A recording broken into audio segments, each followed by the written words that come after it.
Kita masuk kepada kitab Miniyatu Al-Musalli. Qala al-musannif rahimahullahu ta'ala wa nafa'ana bihi wa bi'ulumihi fid daraini amin. Katanya dalam naskah yang ada pada saya, muka surat 7, dan dimaafkan. Muka surat 7 ya, baris ke berapa tu? Ke 8 lah lebih kurang. Naskah saya lah. Naskah yang ada tu saya tak tahulah. Dikatakan, dia kata dan dimaafkan. Katanya dan dimaafkan tempat istinja dengan umpama batu dan sedikit darah dan tahi lalat dan tanah jalan raya yang najis dan darah tuma dan kutu anjing dan darah bisul dan darah dan danu dan air kuman yang ada baginya baunya, dan jikalau sembahyang ia dengan najis yang tiada dimaafkan daripadanya dengan tiada mengetahui akan dia, atau dengan lupa kemudian teringat, nescaya wajib mengulangi akan dia. Bermakna di antara najis-najis ada najis yang dimaafkan dan ada najis yang tidak dimaafkan. Kes mungkin minggu lepas ke bila-bila saya cakap kat mimbanga tu, kumbang ke kambing, ya, setengah-setengah mungkin sebut najis yang melekat di kaki kambing dimaafkan ya. Mengajak macam tu, bagi fatwa macam tu, sesat Nabi orang. Najis melekat di kaki kambing, besar kaki kambing ni. Najis melekat di kaki kumbang, ya, di antara najis yang dimaafkan. Kena faham. Nanti balik mengajak najis melekat di kaki kambing, sesat habis kampung. Jangan main. Silap baca ni. Macamlah juga saya pun dapat kesan petang tadi, bahawasanya pada perjumpaan yang lalu saya juga tersilap baca. Tapi tak apalah, sebab semua pun tak mengajak orang lagi. Kalau mengajak orang nanti sesat habis semua orang lah. Iaitulah di atas perkataan dan dimaafkan itu, atas tu lagi tak silap saya dekat mana ya,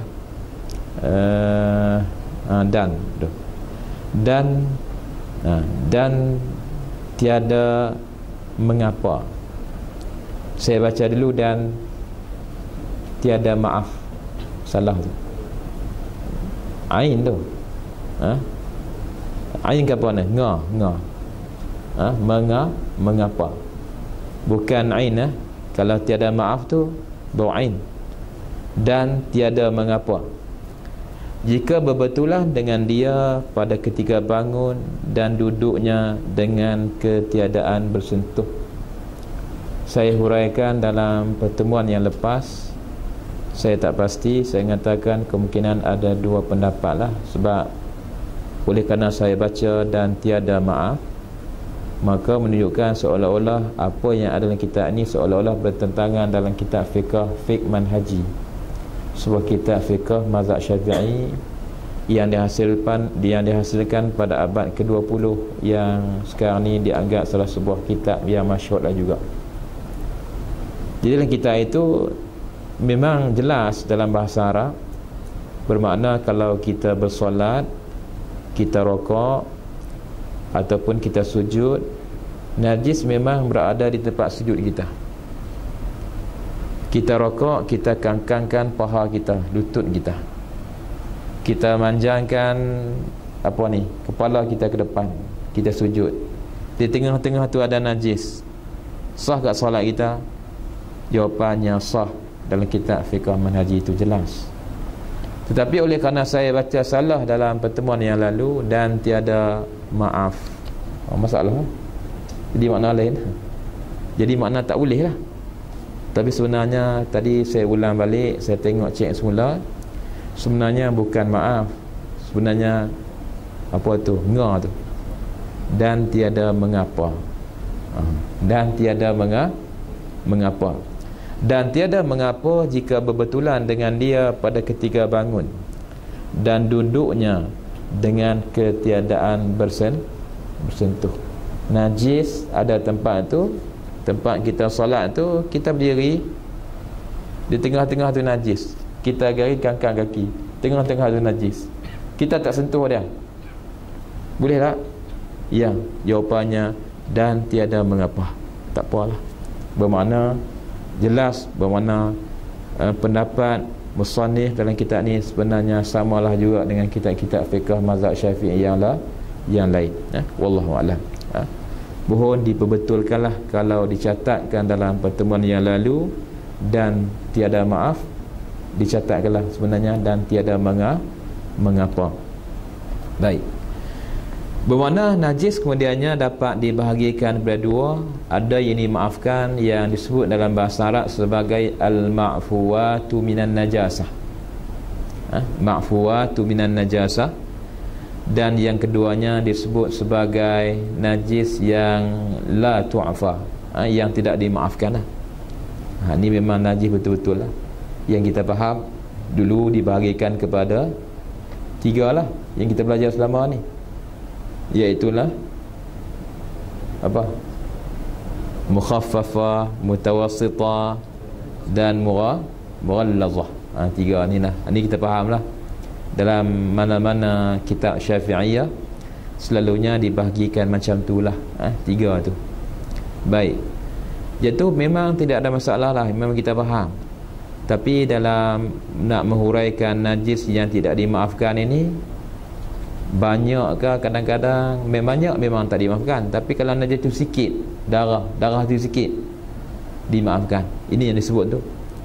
Di antaranya disebut sedikit darah dan tai lalat, dan tanah jalan raya yang najis, dan darah tuma, dan kutu anjing, dan darah bisul, dan tanah, dan danau, dan air kuman.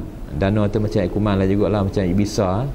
Kadang-kadang di badan kita ni dia apa dia tumbuh, dia ada apa ni, ada air bisa tu kan, ada nanah yang kuning tu, nanah keluar.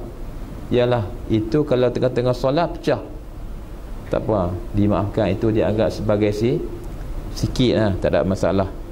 Darah pun sikit tak apa juga. Cuma mungkin di sana timbul persoalan, sikit dengan banyak ni macam mana? Sikit dengan banyak tu macam mana? Sikit kan ni, banyak kan ni? Yang ni lah yang kita selalunya merujuk kepada apa? Merujuk kepada al-adatu muhakkamah. Adat itu merupakan tempat rujukan hukum.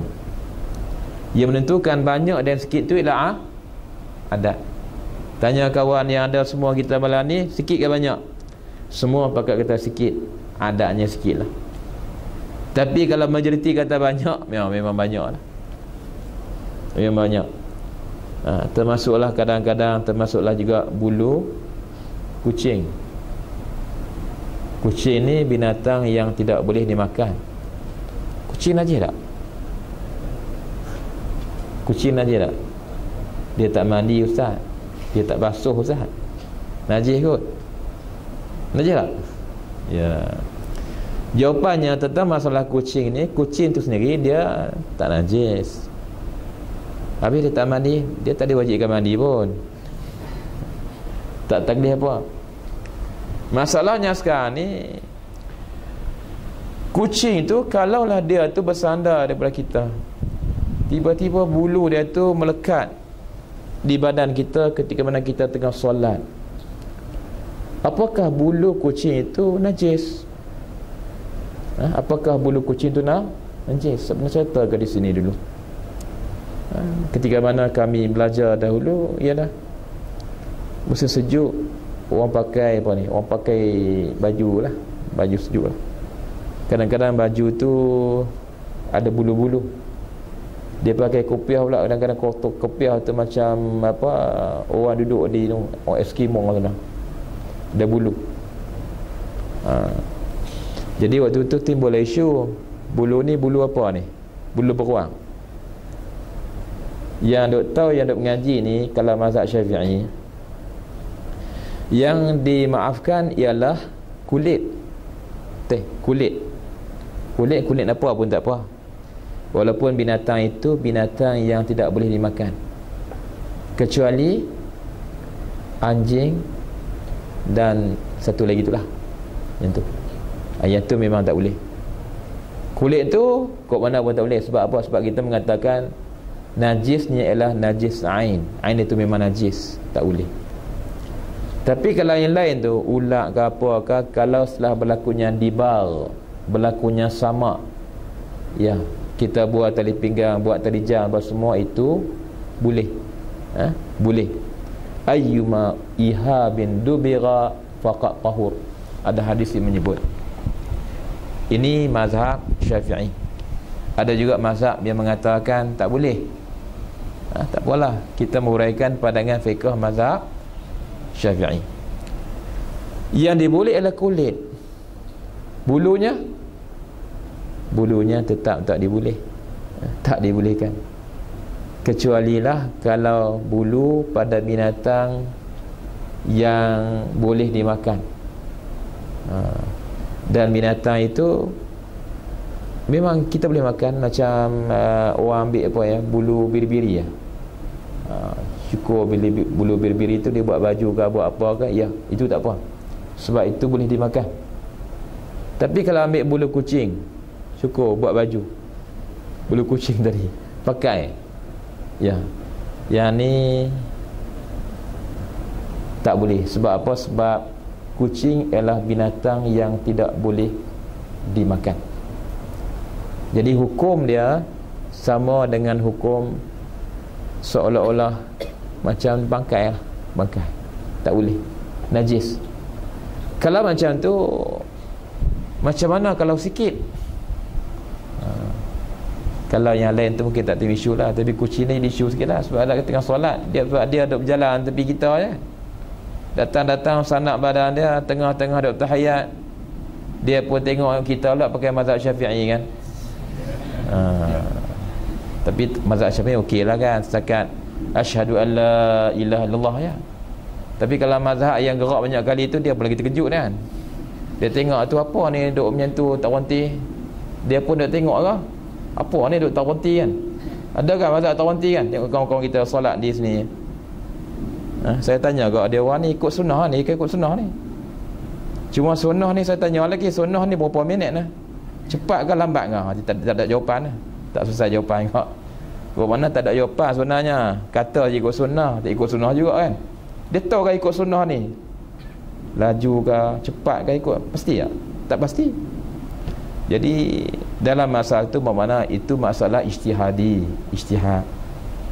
Baik, kucing tadi kalau dia rapat dengan kita, melekat, bulunya banyak, kalau banyak tidak dimaafkan, kalau sikit dimaafkan. Nak kata sikit, nak kata banyak tu ambil di mana?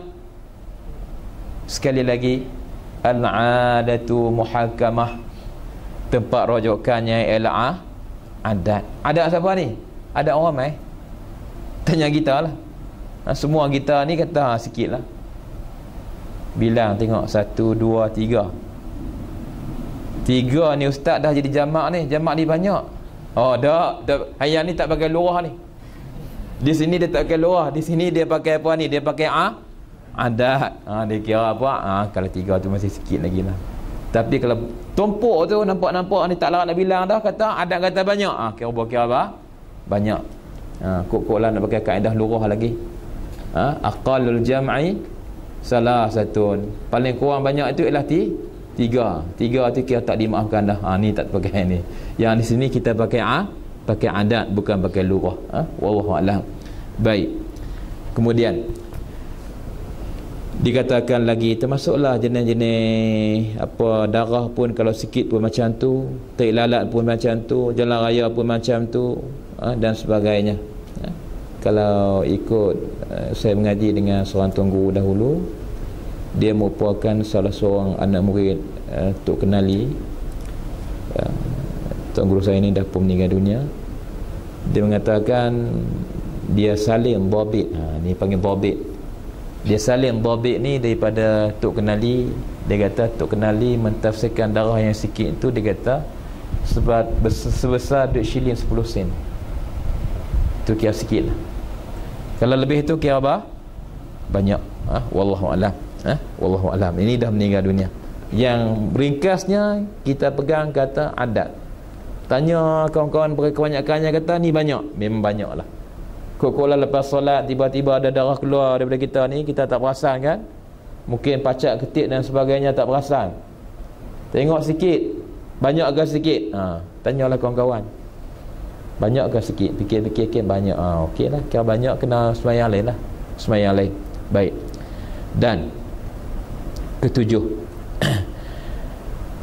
meninggalkan berkata-kata dengan sengaja yang bukan Quran atau zikir atau doa, maka batal sembahyangnya dengan berkata-kata dua huruf, sama ada memberi faham perkataannya atau tiada, atau dengan satu huruf yang memberi faham, seperti nak ucap apa ni, qi ka qaf, qi atau ai, kerana makna qi itu daripada wiqayah dan ai itu daripada wi'ayah, atau satu huruf yang bermat, kerana mat itu ada kalanya alif atau waw atau ya, maka jadi dua huruf, maka batas sembahyangnya dengan yang demikian itu. Ini berkaitan dengan berkata-kata dengan sengaja.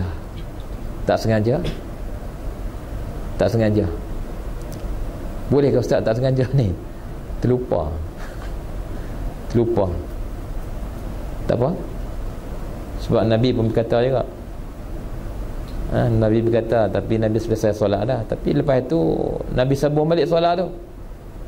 Dianggap solat pertama tadi sah lagi. Nabi sambung 2 rakaat saja. Macam mana ya Rasulullah? Akhasata as-salata am nasita ya Rasulullah? Siapa tanya ni? Zul Yadain tanya. Nabi kata apa? Bal nasitu. Bangun semayah. Ini kata-kata yang sikit, tak apa. Kalau sikit tak apa. Tapi kalau kata-kata sembang sampai berjam lah, sambung solat pula, ni batal lah. Baik. Ia dikatakan lagi, kalau sengaja berkata-kata dengan sengaja yang bukan Quran atau zikir atau doa, maka batal sembahyangnya dengan berkata-kata 2 huruf secara sengaja. Satu huruf. Kalau dia berkata dengan satu huruf, dan satu huruf itu tidak ada makna, mim, ada makna mim?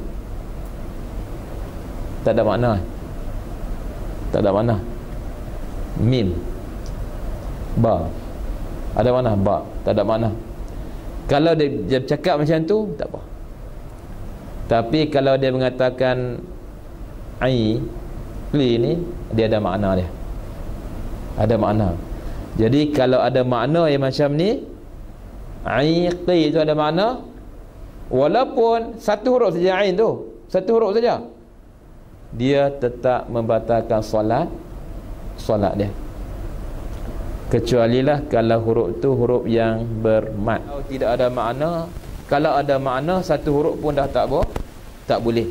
Sebab ai, seumpamanya ai, dia kata kerana makna qi itu daripada wiqayah, wiqayah, dan ai itu daripada wi'ayah, atau satu huruf yang bermat, kerana mat itu ada kalanya alif atau waw atau ya, maka jadi 2 huruf, maka batas sembahyangnya dengan yang demikian itu. Nak cakap kata solat. Kalau baca doa tak apalah. Zikir pun tak apa. Tegak orang. Ustaz, tertasawurkah, tergambarkah tegak orang tengah solat ni? Tergambar, tegak tu imam. Tu imam sedap baca. Macam mana nak tegak ni? Yang ni yang dihuraikan, nanti didetailkan, mungkin kita akan jumpa. ketika mana kita nak tegur tu imam tu bukan dengan niat menegur, baca Quran tapi niat nak tegur tu imam, pandai nak tegur sangat, batal solat kita. Sebab itulah kita baca tu bukan dengan niat menegur, tapi niat ialah baca, sama ada baca zikir ataupun niat baca Quran pun tak apa. Gunah lah. Kamu itu imam ni teruk sangat baca, dah tegur ni sikit. Baca. Kita ni qari, baca sedap. Allah. Sonok lah kan. Kita tegur dia. Tapi rupa-rupanya solat kita itu kalau ikut fatwa mazhab Syafi'i yang kita belajar ni batal.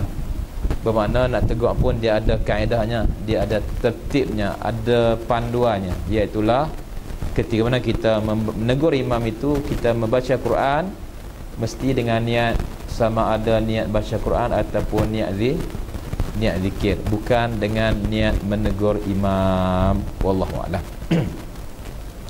Dan ke-8, meninggalkan melebihkan rukun fi'li dengan sengajanya.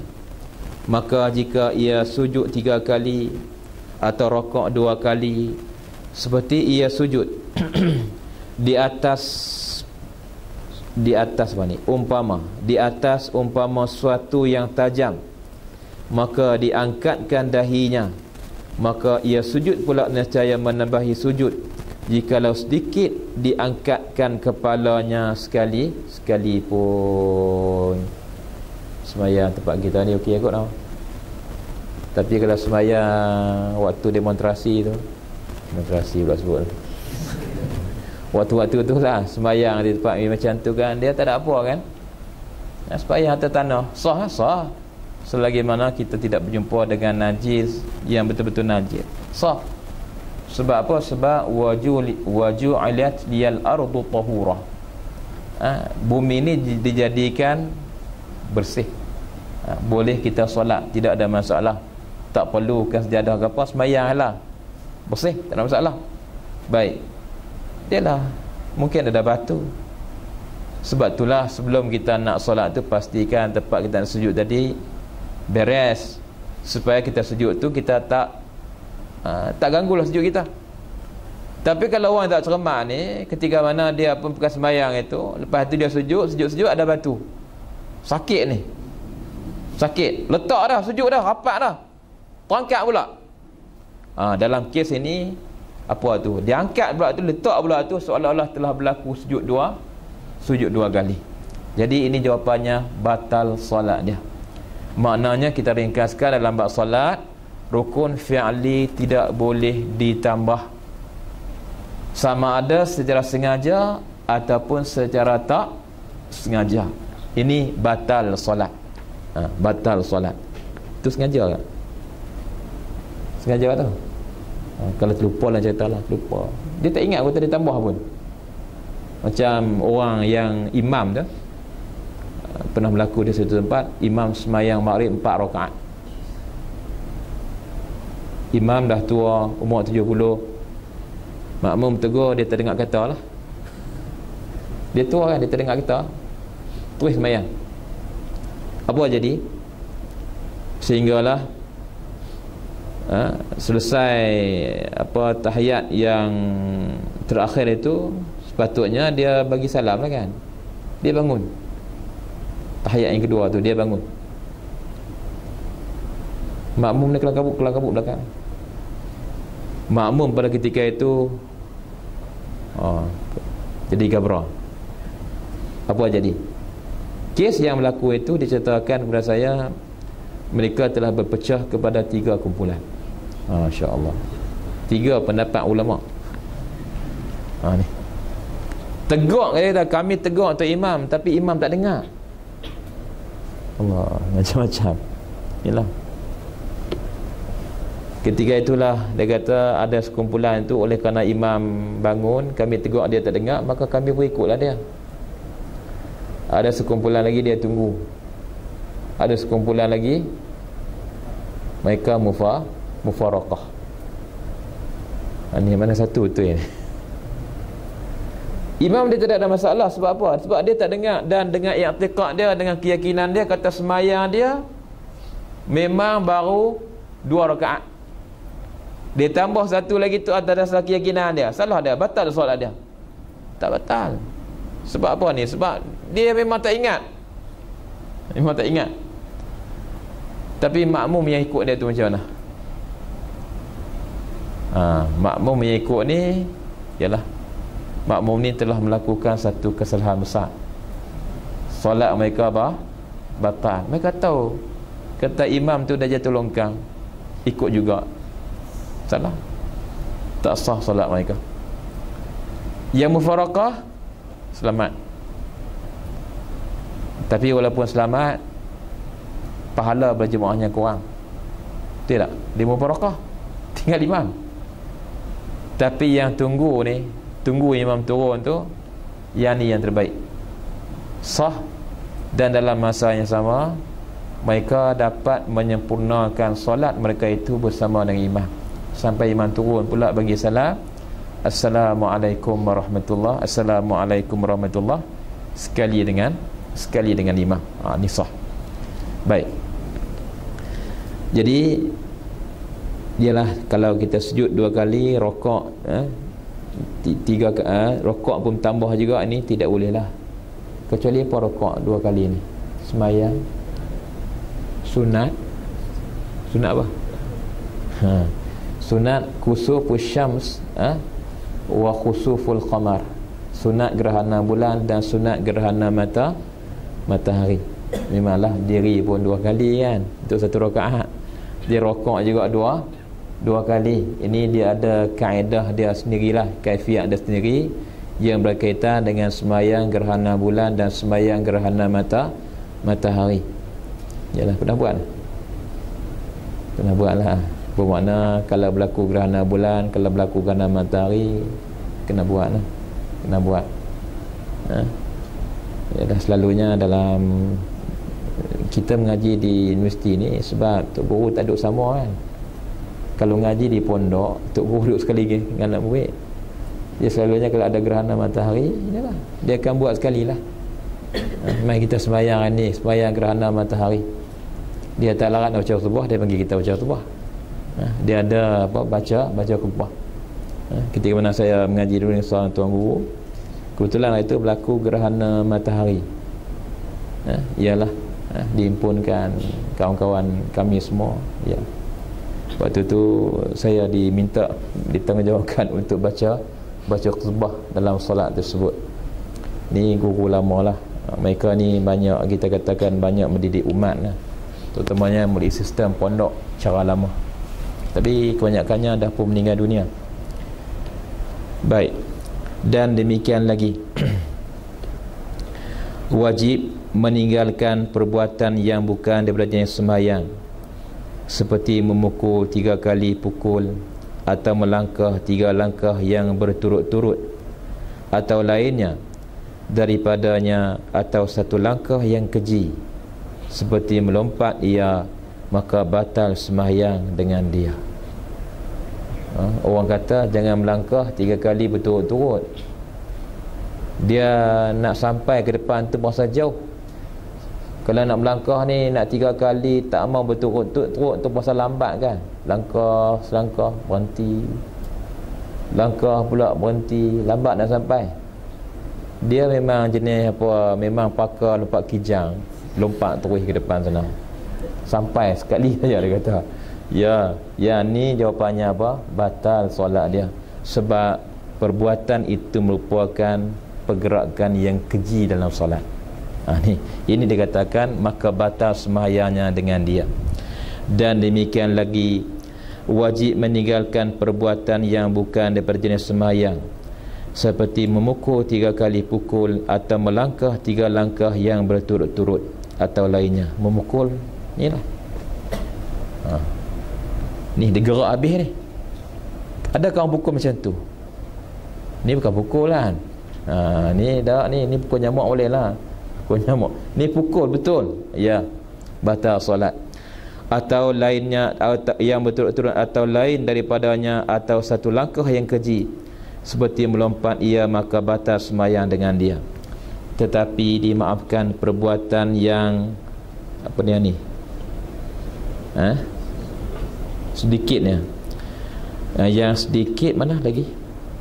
Jikalau banyak sekalipun, perbuatan ni sebenarnya sikit tapi nampak macam banyak, seperti menggerakkan anak jarinya membilang tasbih, atau menggaru-garu anak jarinya dengan tiada bergerak tapak tangannya, tiada batas sembahyang dengan dia. Sebab apa tu? Sebab yang bergerak itu adalah anggota yang kecil, bukan anggota yang besar. Orang yang diberi keistimewaan untuk menggerakkan telinganya, sekali dia baca taranum jadi imam solat, kita tengok telinga tu gerak-gerak, banyak kali bergerak ni berturut-turut. Tu imam ni special ni, memang suara dia sedap. Batalkan sembahyang dia? Gerak bila banyak mana pun tidak batal. Sebab apa? Sebab telinga ni dia merupakan anggota yang kecil, yang berada di bahagian kepala. Tapi kalau kepala gerak banyak, dia boleh membatalkan solat kalau pergerakannya 3 kali berturut-turut. Saya dah perhati 3,5 imam dia gerak juga, tapi gerak 2 kali. Dia gerak 2 kali, dia diam pula, tu gerak pula.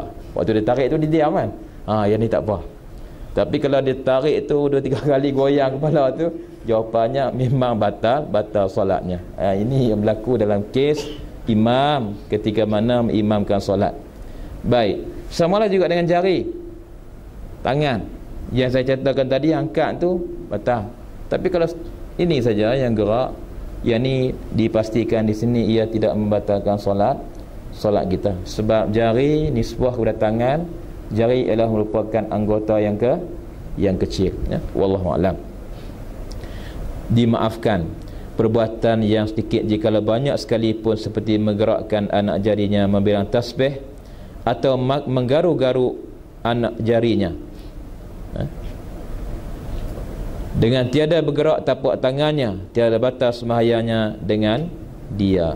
Wallahu a'lam. Kita berhenti setakat itulah untuk malam ni. Moga-moga yang baik daripada Allah Subhanahu wa taala.